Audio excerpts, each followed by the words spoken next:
Hello everyone. आज आपण mathematics standard 8 यामध्ये chapter number 12 equation in one variable हे पाहणार आहोत. तर जे मुलं सेमीला आहेत आणि मराठीला आहेत दोघांनाही हाच व्हिडिओ असणार आहे. जे मराठी मीडियमची मुलं असतील त्यांनी मराठी बुक घेऊन बसायचं आहे. म्हणजे तुम्हाला काही वर्डचा मीनिंग नाही समजला तर तुम्हाला ते पाहून समजून घेता येईल. आता linear equation in one variable म्हणजे काय की ज्या इक्वेशनमध्ये एकच व्हेरिएबल असतो त्याला इक्वेशन इन वन व्हेरिएबल असं म्हणायचं आहे. तर याचं आपण प्रॅक्टिस सेट स्टार्ट करणार आहेत. Practice set 12.1. आता इक्वेशन इन वन व्हेरिएबलमध्ये फॉर एक्झाम्पल आपल्याला सांगता येईल 4x + 3 = 0 म्हणजे आपल्याला एक्सची व्हॅल्यू वगैरे काढता येईल. या ठिकाणी एक्स वाय झेड याला आपण व्हेरिएबल असं म्हणतो. म्हणजे कोणताही अल्फाबेट ए टू झेड पर्यंत आपण जे स्मॉल लेटरमध्ये लिहितो जनरली आपण स्मॉल लेटरमध्ये लिहितो. काही काही ठिकाणी ते कॅपिटल लेटरमध्ये पण लिहिलेलं असतं. तर जे अल्फाबेट आपण स्मॉल लेटरमध्ये घेतो त्याला व्हेरिएबल असं म्हणायचं आहे. व्हेरिएबलसोबत जो नंबर येत असतो त्याला कोइफिशियंट असं म्हणायचं आहे. आणि ज्या इक्वेशनमध्ये एकच व्हेरिएबल असतं त्याला linear equation in one variable असं म्हणायचं आहे. तर आता प्रॅक्टिस सेट 12.1 मध्ये आपल्याला काही एक्झाम्पल्स सॉल्व्ह करायचे आहेत. म्हणजे व्हेरिएबलच्या व्हॅल्यूज आपल्याला फाइंड आउट करायच्या आहेत. Question number 1. Each equation is followed by the values of the variable. Decide whether these values are the solution of that equation. तर आपल्याला काही इक्वेशन दिलेले आहेत आणि त्या व्हेरिएबलच्या व्हॅल्यूज पण दिलेल्या आहेत. तर त्या व्हेरिएबलच्या व्हॅल्यूज त्या इक्वेशनला सॅटिस्फाय करतात का नाही हे आपल्याला डिसाईड करायचं आहे. ठीक आहे. आता मराठी मीडियमच्या मुलांनी मराठीतला क्वेश्चन बघायचा आहे. तर त्यामध्ये पण तुम्हाला हाच म्हणजे हेच मिनिंग असणार आहे की तुम्हाला काही इक्वेशन्स दिलेले आहेत. त्या इक्वेशनमध्ये इक्वेशन म्हणजे समीकरणं. तुम्हाला काही समीकरणं दिलेले आहेत. त्या समीकरणामध्ये काही चलपदं दिलेले आहेत. व्हेरिएबल म्हणजे चलपद आणि ते चलपदाच्या काही किमती दिलेल्या आहेत. त्या किमतीचा वापर करून ते इक्वेशन सॅटिस्फाय होतं का नाही हे आपल्याला डिसाईड करायचं आहे. ठीक आहे. So example number 1. उदाहरण क्रमांक 1. x - 4 = 3. x - 4 = 3 आणि या ठिकाणी xच्या काही व्हॅल्यूज दिलेल्या आहेत. x = -1 7 and -7.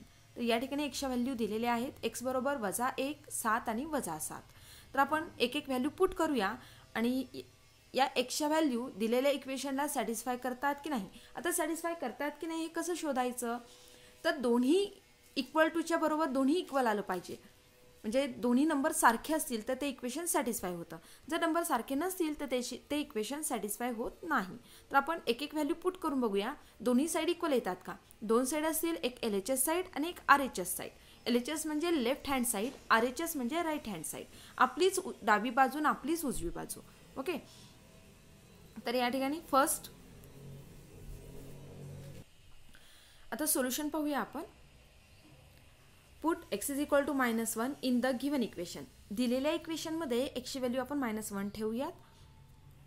x - 4 = 3. आता इक्वेशन काय दिलं होतं. x - 4 = 3. आता या ठिकाणी xची व्हॅल्यू -1 ठेवून बघूया आपण. So LHS = x - 4. LHS म्हणजे लेफ्ट हँड साईड. आपलीच लेफ्ट हँड साईड सांगितलेलं आहे तुम्हाला, आपली डावी बाजू. तर ते आपण लिहिले x - 4. आता xच्या ठिकाणी आपण -1 पुट करूया. -1 -4. आता बघा दोन्ही निगेटिव्ह आहेत तर आपण ॲडिशन करतो आणि साईन कुठलं देतो मायनसचं. दोन्ही हे वजा चिन्हाचे आहेत तर आपण बेरीज करूया आणि चिन्ह देऊया वजाचं. कारण की जे चिन्ह आहे तेच आपल्याला द्यावं लागतं. = -5. तर बघा आपण xची व्हॅल्यू -1 ठेवल्यानंतर आपल्याला आन्सर मिळाले -5 LHS साईडचं आणि RHS आपल्याला दिलेलं आहे 3. RHS = 3. मग बघा -5 आणि 3 हे दोन्ही इक्वल आहेत का. इक्वल नाहीत. Okay. So LHS is not equal to RHS म्हणजे x = -1 ही व्हॅल्यू दिलेल्या इक्वेशनला सॅटिस्फाय करत नाही. Therefore x = -1 is not solution of given equation. म्हणजे x = -1 हे दिलेल्या इक्वेशनचं उत्तर नाही किंवा सोल्युशन नाही. ठीक आहे. असंच आपण आता xची व्हॅल्यू 7 ठेवून पाहूयात. Put x = 7 in the given equation. x - 4 = 3. आता परत LHS घेऊया आपण. LHS = x - 4 व्हॅल्यूज ठेवूया. 7 - 4 = 3. तर आपण LHS साईड काढली 3 आणि RHS साईड सुद्धा किती आहे 3. म्हणजे LHS साईड पण 3 आलेली आहे, RHS साईड पण 3 आलेली आहे. म्हणजे दोन्ही साईड काय झाल्या इक्वल. ओके, दोन्ही साईड इक्वल असणार आहेत. म्हणजे या ठिकाणी x बरोबर 7 हे दिलेल्या इक्वेशनचं सोल्युशन आहे. So LHS = RHS.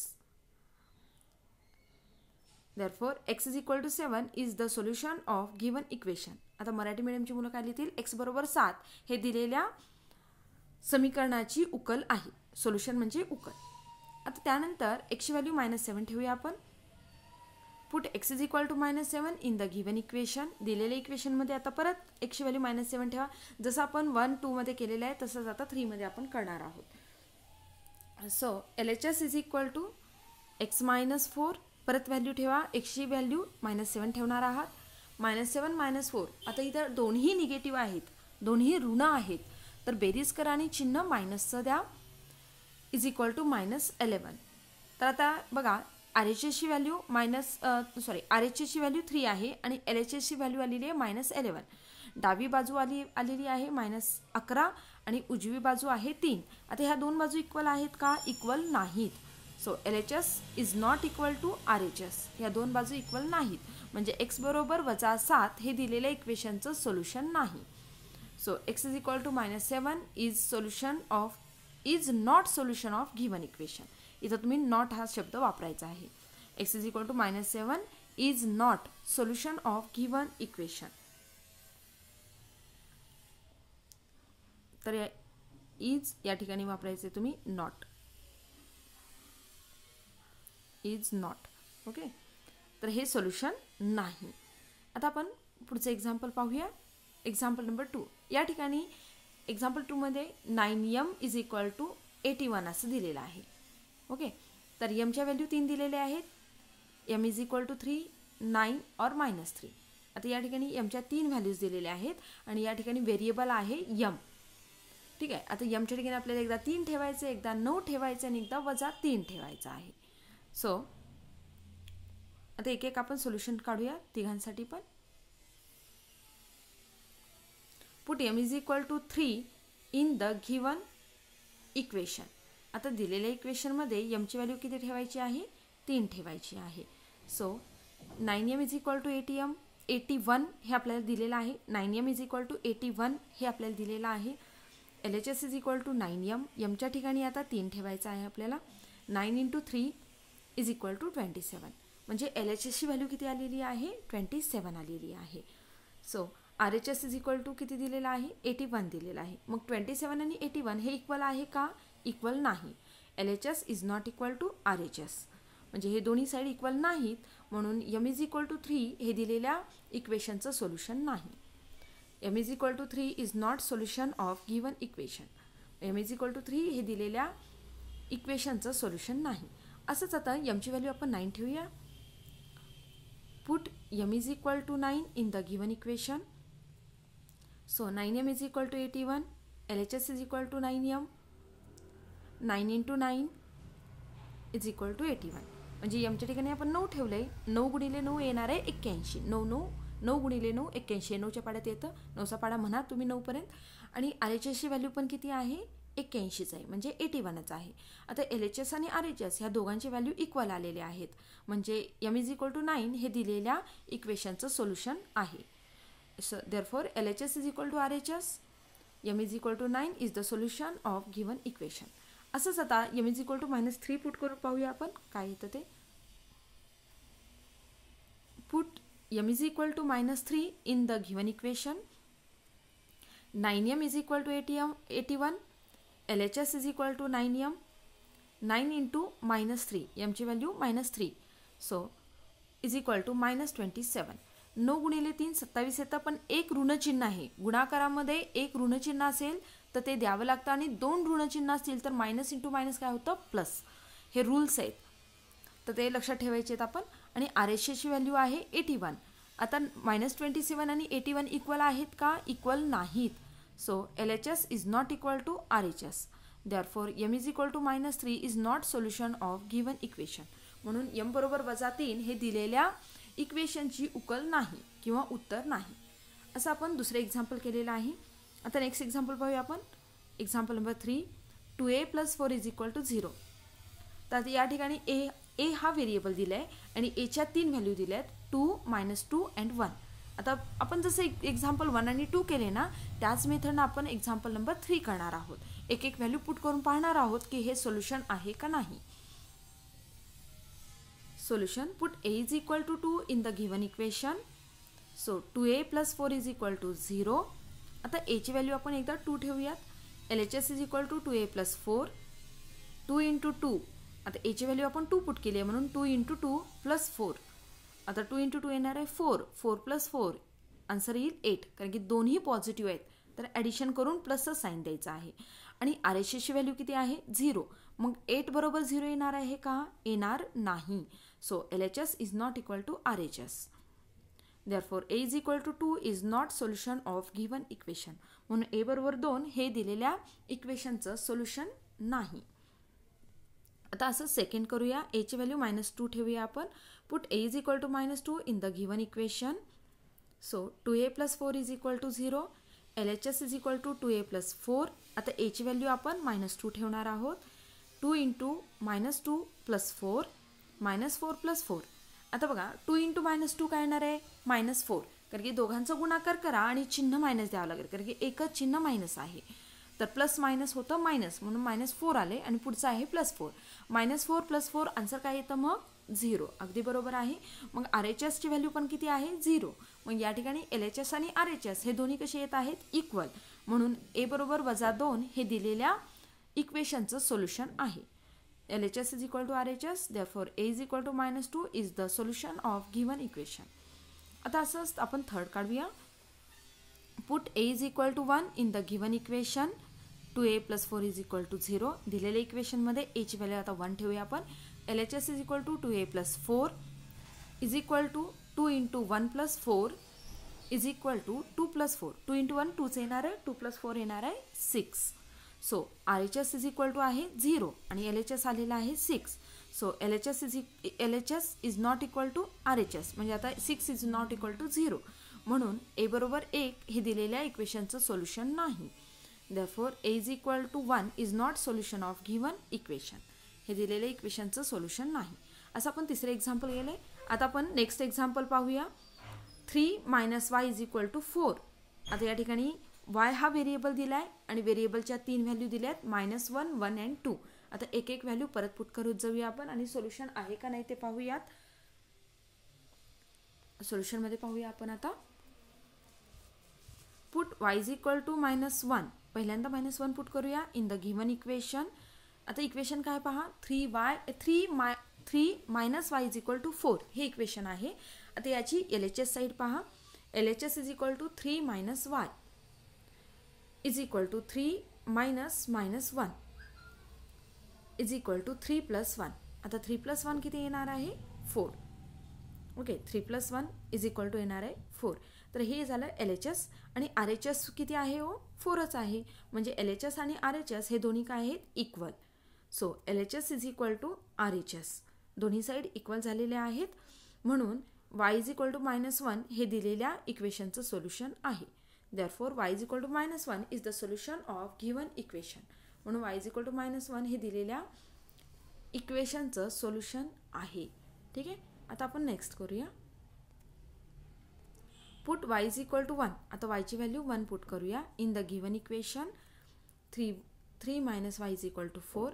So LHS = 3 - y. आता व्हॅल्यूज ठेवा. 3 - 1. y ची व्हॅल्यू काय ठेवणार आहे तुम्ही 1, म्हणून 3 - 1. सो = 2 आणि RHSची व्हॅल्यू आहे 4. आता 2 आणि 4 हे इक्वल आहेत का, इक्वल नाहीत. Therefore LHS is not equal to RHS. Therefore y = 1 is not solution of given equation. म्हणून y बरोबर 1 हे दिलेल्या इक्वेशनचं सोल्युशन नाही. ठीक आहे. आता आपण नेक्स्ट घेऊया. Put y = 2 in the given equation. y ची व्हॅल्यू आपण आता 2 पुट करूया दिलेल्या इक्वेशनमध्ये. 3 - y = 4. So LHS = 3 - y. आता y ची व्हॅल्यू 2 पुट करा. Is equal to 3 minus 2 is equal to 1. L H एसची व्हॅल्यू आलेली आहे 1 आणि आर एच एसची व्हॅल्यू किती आहे 4. ओके, तर आता एल एच एस आणि आर एच एस हे इक्वल नाहीत. L H S is not equal to R H S. Therefore, y is equal to 2 is not solution of given equation. y is equal to 2 हे दिलेल्या इक्वेशनचं solution नाही. ठीक आहे, तर आपण हा एक्झाम्पल नंबर 4 पाहिलेला आहे. आता नेक्स्ट आपण क्वेश्चन नंबर 2 घेणार आहोत. Solve the following equation. Question number 1 मध्ये 4 एक्झाम्पल होते ते सॉल्व केलेत. आता क्वेश्चन नंबर 2 पाहूया आपण. Solve the following equation. आता खालची इक्वेशन सोडवायचे म्हणजे दिलेल्या व्हेरिएबलची व्हॅल्यू फाइंड आउट करायची आहे. सो फर्स्ट इक्वेशन बघा. 17p minus 2 is equal to 49. इथं व्हेरिएबल p दिलाय आणि p ची व्हॅल्यू आपल्याला फाइंड आउट करायची आहे. सो आन्सरमध्ये पहा 17p is equal to 49 plus 2. Minus 2ला आपण शिफ्ट केल्यानंतर दुसऱ्या साईडला आपण ज्यावेळेस शिफ्ट करतो त्यावेळेस मायनस 2चं काय होतं प्लस 2 होतं. ओके, तर आता 49 प्लस 2 येणार आहे 51. 17p is equal to 51. आता बघा 17 हा पीच्या गुणाकारामध्ये आहे. तिथं चिन्ह दिलेलं नाही, साईन दिलेलं नाही. पण ज्या ठिकाणी साईन दिलेलं नसतं त्या ठिकाणी नंबर आणि व्हेरिएबलमध्ये मल्टिप्लिकेशनचं साईन असतं. तर मल्टिप्लिकेशनचा दुसरी साईड डिव्हिजन होत असतं. लक्षात ठेवायचं आहे, मल्टिप्लिकेशनचं दुसरी साईड काय होणार आहे डिव्हिजन. तर हा 17 51च्या भागाकारामध्ये जाणार आहे. So p is equal to 51 divide 17. p बरोबर 51 भागिले 17. आता 17चा पाडा 51 पर्यंत म्हणा. p is equal to 3. 17 त्रिक 51, 17 3 51. तर p ची व्हॅल्यू आलेली आहे 3. तर आपण दिलेल्या व्हेरिएबलची व्हॅल्यू काढलेली आहे, म्हणजे हे आपण सॉल्व केलेलं आहे. सॉल्व करणे म्हणजे दिलेल्या व्हेरिएबलची व्हॅल्यू फाइंड आउट करणे. ओके, आता नेक्स्ट एक्झाम्पल पाहूया आपण. Example number 2. 2m plus 7 is equal to 9. आता या ठिकाणी m हा व्हेरिएबल दिलेला आहे. आता प्लस 7ला आपण शिफ्ट केल्यानंतर काय होणार आहे ते अगदी बरोबर आहे -7 होणार आहे. प्लसचं होतं मायनस, मायनसचं होतं प्लस. मल्टिप्लिकेशनचं होतं डिव्हिजन आणि डिव्हिजनचं होतं मल्टिप्लिकेशन. हे बदल जे होणार आहेत ना इक्वल टूच्या साईडचे इकडे तिकडे आपण शिफ्ट केल्यानंतर हे लक्षात ठेवायचे आहेत. एवढेच बदल होतात.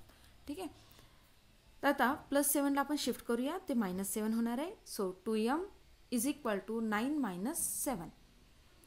आता 9 - 7 केल्यानंतर आन्सर काय येतं 2. 2m is equal to 2. तर आता m ची व्हॅल्यू काढूया. So m is equal to 2 divide 2. m is equal to 1. m ची व्हॅल्यू काय आलेली आहे 1 आलेली आहे. ठीक आहे, तर आता हे झालं आपलं एक्झाम्पल नंबर 2. m हा व्हेरिएबल होता आणि आपण सॉल्व केलेला आहे. m ची व्हॅल्यू 1 आलेली आहे. आता नेक्स्ट एक्झाम्पल नंबर 3 बघूया. 3x plus 12 is equal to 2x minus 4. आता या एक्झाम्पलमध्ये बघा x हा व्हेरिएबल दिला आहे, पण x हा दोन्ही साईडला आहे, इक्वल टूच्या दोन्ही साईडला आहे.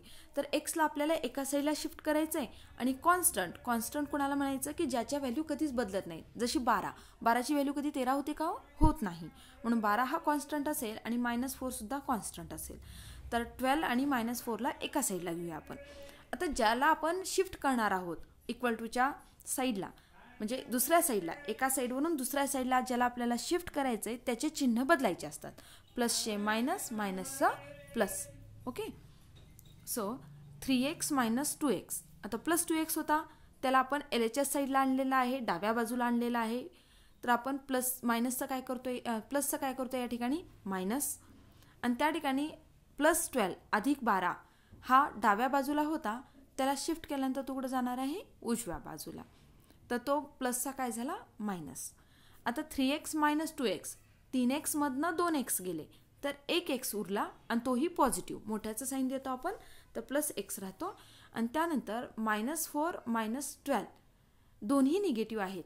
दोन्ही निगेटिव्ह असल्यामुळे दोघांची काय करावी लागेल आपल्याला ॲडिशन. तर दोघांची ॲडिशन येणार आहे 16, पण साईन काय येणार आहे -16. Okay, so x is equal to -16. तर x ची किंमत काय आलेली आहे -16. x ची किंमत काय आलेली आहे -16. ओके, तर हा x व्हेरिएबलची व्हॅल्यू आपण काढलेली आहे. पुढचं एक्झाम्पल पाहूया आपण. Example number 4 5 in bracket x minus 3 is equal to 3 in bracket x plus 2. 5 in bracket x minus 3 is equal to 3 in bracket x plus 2. आता बघा ब्रॅकेटच्या बाहेर 5 आहे आणि उजव्या बाजूला ब्रॅकेटच्या बाहेर 3 आहे. तर 5 न x minus 3 ला मल्टिप्लाय करून घ्यायचं आहे आणि 3 न x plus 2 ला मल्टिप्लाय करून घ्यायचं आहे. ओके, तर आता ते मल्टिप्लिकेशन करून घेऊया आपण. तर येणार आहे 5 न मल्टिप्लाय करा ब्रॅकेटला. 5 इंटू एक्स येतं 5x, मायनस साईन राहणार आहे मिडलला. 5 इंटू 3 येतं 15. So 5x minus 15. तसंच 3 न मल्टिप्लाय करूया आपण. 3 इंटू एक्स येतं 3x प्लस 3 इंटू 2 येतं 6. आता परत या ठिकाणी पहा, दोन्ही साईडला x आहे, तर x एका साईडला आणि कॉन्स्टंट एका साईडला आपण करूयात. So 5x minus 3x is equal to 6 plus 15. आपण साईड चेंज केली की साईन पण चेंज करतो, साईड बदलली की चिन्ह पण बदलतो. 3xची साईड बदलली आहे, प्लसचं झालं मायनस, आणि मायनस 15ची साईड बदलली आहे म्हणून मायनसचं झालं प्लस. हे लक्षात घ्यायचेत बदल. आता 5x मायनस 3x 5x मधनं 3x गेले, राहिले किती हो 2x. आणि तसंच 6 अधिक 15 किती येतं 21. So 2x is equal to 21. आता 2 हा मल्टिप्लायमध्ये आहे, दुसरी साईड काय होतं division. x is equal to 21 divide 2. आता 21ला 2 भाग घाला म्हणजे 21च्या अर्ध करा, 10.5 येतं. So x is equal to 10.5. हे आपण एक्झाम्पल नंबर 4 सॉल्व केलेलं आहे. आता याच्यानंतर आपण करूया example number 5. 9 divide 8 into x plus 1 is equal to 10. बघा 9 भागिले 8 x plus 1 is equal to 10 असं आलेलं आहे. ठीक आहे. सो प्लस 1ला शिफ्ट केल्यानंतर काय येतं -1. आधी प्लस 1ला शिफ्ट करून घ्यायचं आहे. 9 divide 8x is equal to 10 minus 1. आता 10 मायनस 1 किती येणार आहे 9. So 9 divide 8x is equal to 9 आलेला आहे. आता डिव्हिजनचा 8 तिकडे जाऊन काय होतं मल्टिप्लिकेशन, आणि मल्टिप्लिकेशनचं 9 दुसरी साईड काय होतं division. So 9x is equal to, आधी आपण 8ला मल्टिप्लाय करून घेऊया.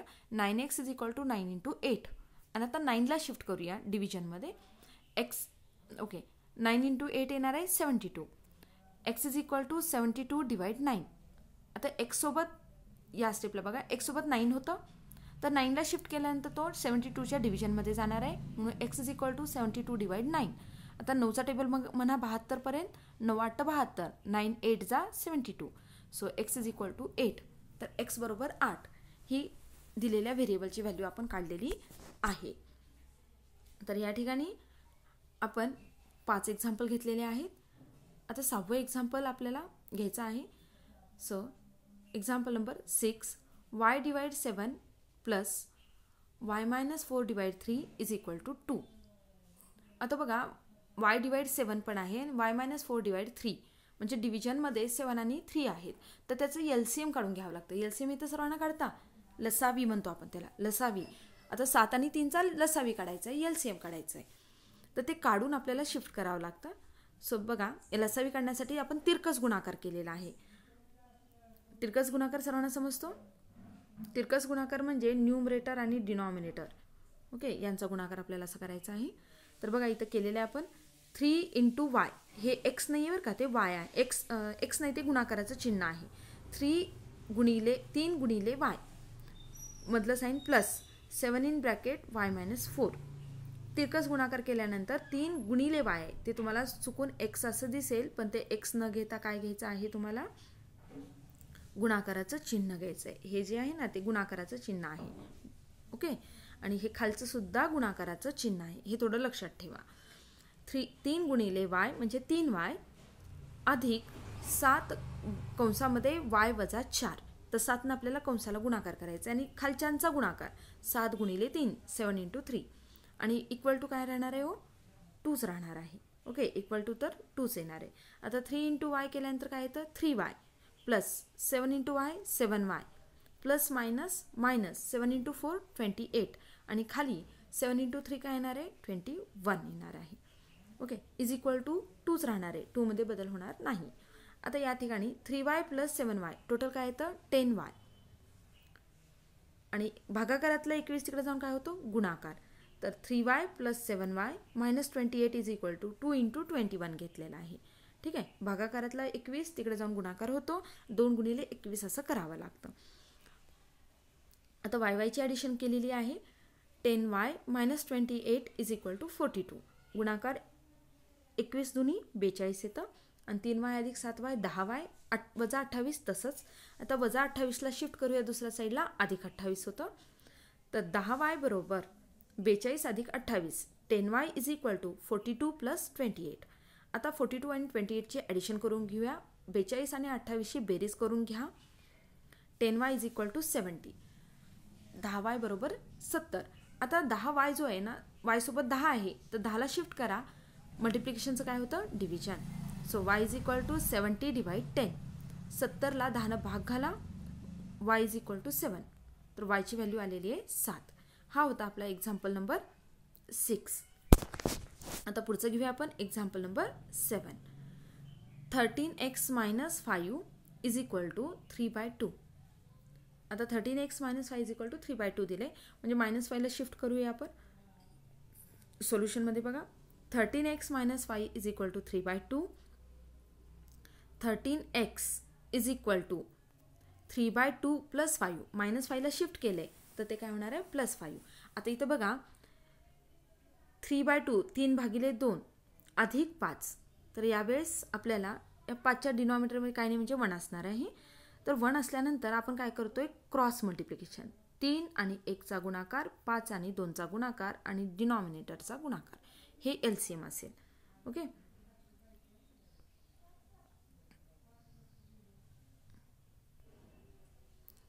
तर आता ते करून घेऊया आपण. सो 13x बरोबर आपण आता तिरकस गुणाकार केला आहे. 3 आणि 1चा गुणाकार 3च येणार आहे. 5 आणि 2चा गुणाकार 10 येणार आहे. आणि खाली 2 आणि 1 5च्या छेदात काही नाही म्हणजे 1 असणार आहे. 2 × 1 2च येणार आहे. या ठिकाणी 2 लिहायचे, 5 येणार नाही आहे तिथं.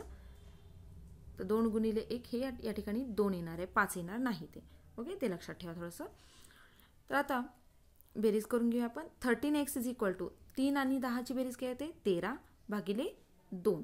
13 काय करायचे? या ठिकाणी 2च करायचे. 13/2. तर पुढे बघा, x ची किंमत काढायची आहे. तर गुणाकारातला 13 दुसरी साईड भागाकार होतो. x = 13 / 2 × 13. गुणाकारातला 13 जाऊन काय होतो? भागाकार. तर इथं 5च्या ऐवजी काय लिहिणार आहात तुम्ही? 2 असं लिहिणार आहेत. 2 × 13. तर 13 काय होतं? कॅन्सल. मग उत्तर काय येतं? x = 1/2. आन्सर काय येणार आहे? 1/2 येणार आहे. x ची व्हॅल्यू 1/2 येणार आहे. हे थोडं करेक्शन करून घ्या. 5 आले प्रत्येक ठिकाणी, ते तर 2 लिहायचं आहे तुम्हाला. 5 आले त्या ठिकाणी डिनॉमिनेटरला 2 असं लिहायचं आहे. ठीक आहे, कारण छेद हा 2च येतो, 5 येत नाही. तर हा होता एक्झाम्पल नंबर 7. आता यानंतर एक्झाम्पल नंबर 8 घेऊया आपण. एक्झाम्पल नंबर 8 पहा. 3 y + 8 = 10 y - 4 + 8. आता 3 आधी ब्रॅकेटला गुणाकार करून घेऊया आणि 10 सुद्धा ब्रॅकेटला गुणाकार करून घ्यायचं आहे आपल्याला. सो आन्सरमध्ये दिलेले एक्झाम्पल ॲज इट इज लिहावं लागतं. आता 3 गुणाकार करून लिहूया. Next step. 3 × y 3y + 3 × 8 24. 3 × y 3y आणि 3 × 8 24. तसंच आता 10 गुणाकार करा. 10 × y 10y + - 10 × 4 40. 10 × y 10y अधिक 10 - 4 - 40 आणि 8 आहे तसंच येणार आहे. आता y एका साईडला आणि कॉन्स्टंट एका साईडला करूया आपण. तर इथं -40 आणि अधिक 8 -32 असं करून घेतलंय. तर LHS साईड तशीच ठेवली आहे, डावी बाजू तशीच आहे आणि उजव्या बाजूला -40 अधिक 8 बरोबर -32 असं लिहिलेलं आहे. आता कॉन्स्टंट एका साईडला आणि व्हेरिएबल एका साईडला. तर 24 -32ला शिफ्ट केल्यानंतर अधिक 32 24 + 32 = 10y आहे तसं आणि +3y ला शिफ्ट केल्यामुळे -3y येणार आहे. 10y - 3y.